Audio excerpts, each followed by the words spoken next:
फरवरी में ध्यान रखिएगा, फिर से किसी दो कंट्री के बीच में लड़ाई छिड़ेगी।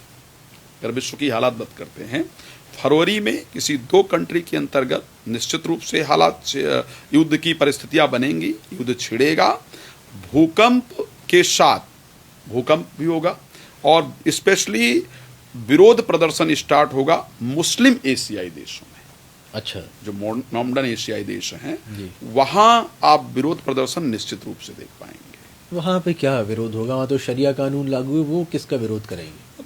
कुछ भी हो, अच्छा, लेकिन होगा जरूर, क्योंकि बांग्लादेश में भी तो शरिया कानून लागू था भाई। है ठीक है, वो एक सेकुलर कंट्री मानी जाती है, लेकिन कहां सेकुलरिज्म है इन सब कंट्रीज के अंदर। तो इस प्रकार की परिस्थिति आपको देखने को मिलेगा।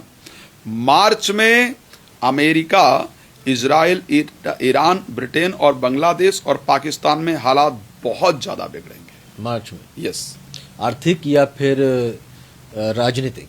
राजनीतिक। अच्छा, इसमें यूएस भी शामिल होगा, अच्छा, इजराइल भी शामिल होगा और उसके साथ साथ ब्रिटेन, बांग्लादेश और पाकिस्तान भी होगा। और क्यों होंगे? बिकॉज एक नेता की हत्या कर दी जाएगी। तो इस प्रकार की कंडीशन रहेगी।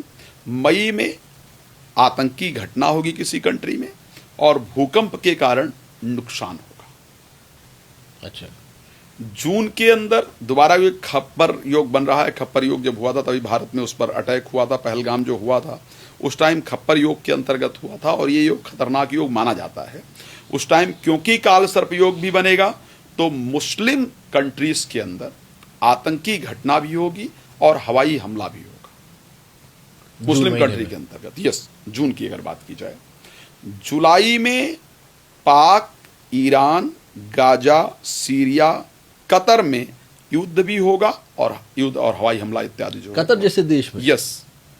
नवंबर में इजराइल और अमेरिका फिर से दादागिरी की पोजीशन में आएंगे और एक इंपॉर्टेंट डिसीजन लेंगे किसी अदर कंट्री को लेकर के, और इस टाइम पर एक आतंकी घटना होगी, उसके बाद ये लोग दादागिरी की पोजीशन में आएंगे। इस प्रकार रहेगा।